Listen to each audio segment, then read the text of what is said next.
Je vais corriger l'exercice 2 du devoir maison. Ça porte sur une fonction exponentielle. Je vais d'abord faire quelques rappels avant de commencer le corriger. Je vais parler de la vitesse instantanée dont on a besoin dans l'exercice.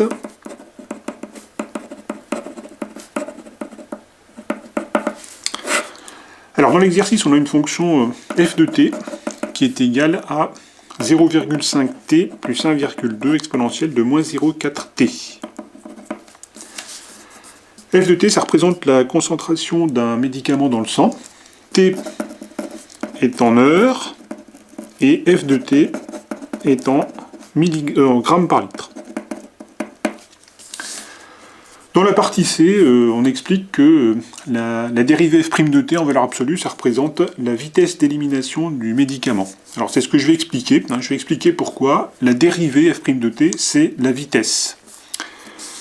Pour expliquer ça, je vais faire une analogie avec une voiture qui se déplace sur une route en ligne droite. Alors je vais représenter la route.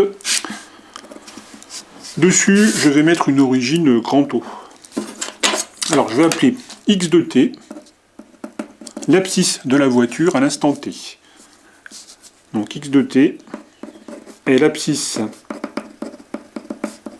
de la voiture à l'instant t.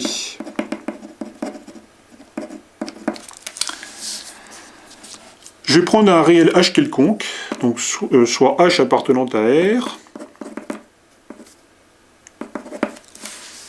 et je vais m'intéresser à la vitesse moyenne de la voiture entre l'instant t et l'instant t plus h.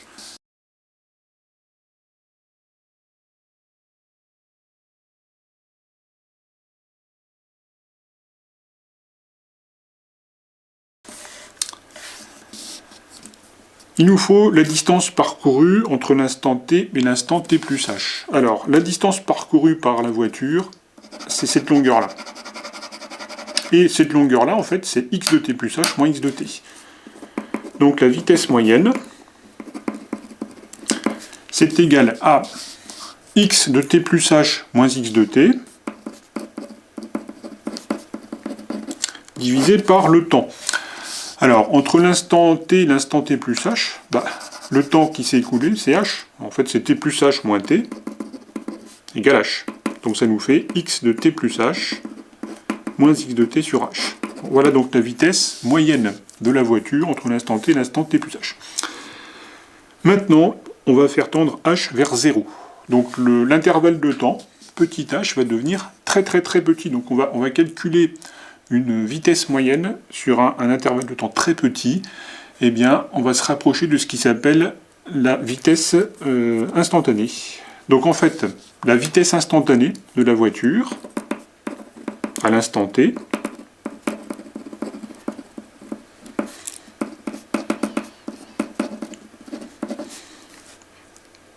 donc, eh bien ça va être la limite quand h tend vers 0 de la vitesse moyenne entre l'instant t et l'instant t plus h. Donc c'est la limite quand h tend vers 0 de cette expression-là. Donc x de t plus h moins x de t sur h quand h tend vers 0. Voilà. Si l'intervalle de temps h devient très petit, la vitesse moyenne se rapproche de ce qu'on appelle la vitesse instantanée. Alors, cette limite, eh bien, on la reconnaît, c'est la définition du nombre dérivé. Ça, c'est x' de t. C'est le nombre dérivé en t, par définition. On l'a vu cette année. Et donc, finalement, la vitesse instantanée à l'instant t, c'est x' de t. C'est la dérivée de la position. Donc, finalement, la vitesse instantanée de la voiture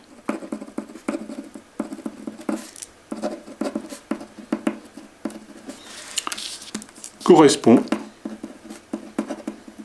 à la dérivée de la position x de t.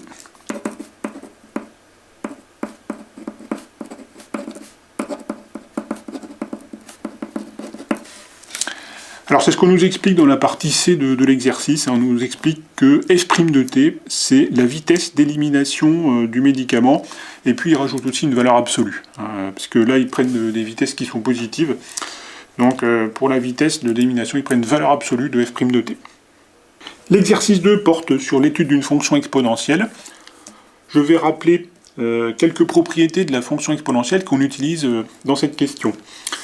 Alors, je vais commencer par la courbe de la fonction exponentielle. On a un repère qui est comme ceci. La courbe de la fonction exponentielle est comme ça. Voilà. Bon, ici, on peut démontrer que ça tend vers 0. C'est pas encore au programme de première. Et puis, ici, ça tend vers plus l'infini très très rapidement. Alors, on constate sur cette courbe que elle est toujours au-dessus de l'axe des abscisses. Et ça veut dire qu'une exponentielle est toujours strictement positive. Donc, une exponentielle est strictement positive.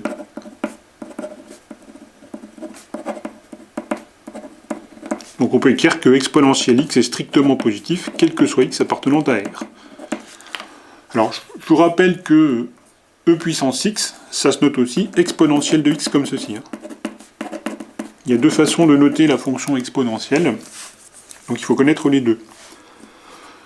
Autre propriété qu'on va utiliser dans l'exercice, c'est la dérivée. Alors, soit b de réel.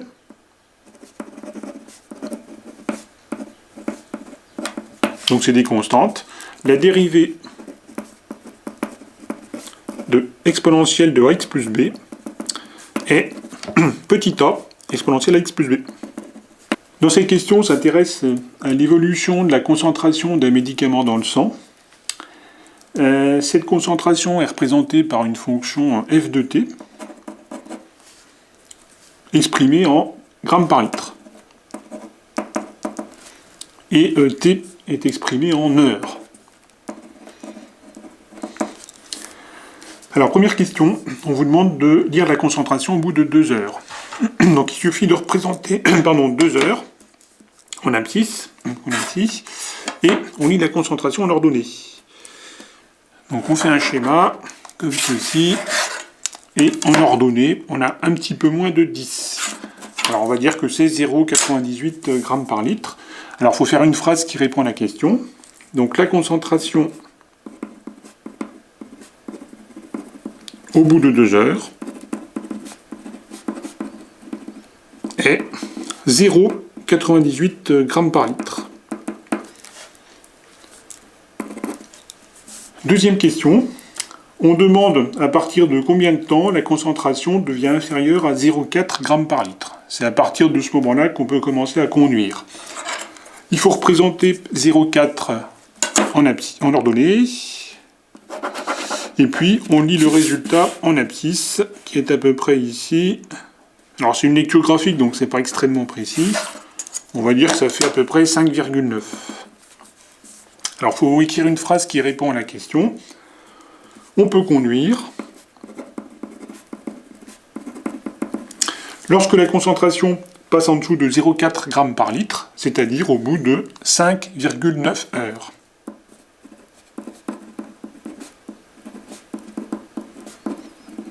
Alors on peut arrondir à 6 heures si on veut. On passe à la partie grand B. Alors on suppose que la fonction f de t de la forme 0,5t plus b exponentielle moins 0,4t. Donc il y a une inconnue qui est le coefficient b.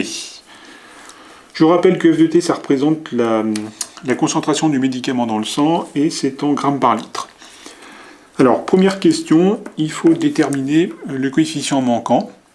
Et pour ça, on va utiliser la condition initiale. On sait qu'au départ, la concentration, elle vaut 1,2. Donc on a f de 0 égale 1,2 grammes par litre au moment de l'injection. Alors je vais calculer f de 0 avec l'expression qu'on a ici. Donc f de 0 c'est égal à 0,5 fois 0 plus b exponentielle de moins 0,4 fois 0. Et ça c'est égal à 1,2. Alors c'est équivalent à b, il reste b, multiplié par exponentielle de 0, puisque moins 0,4 fois 0 ça fait 0, égale 1,2. Alors je rappelle que l'exponentielle de 0 par définition de la fonction exponentielle c'est 1. Et donc, il nous reste b fois 1 égale 1,2, c'est-à-dire b égale 1,2. Donc, le coefficient b manquant, il vaut 1,2. Et donc, ça nous donne f de t égale 0,5 t plus 1,2 exponentielle de moins 0,4 t.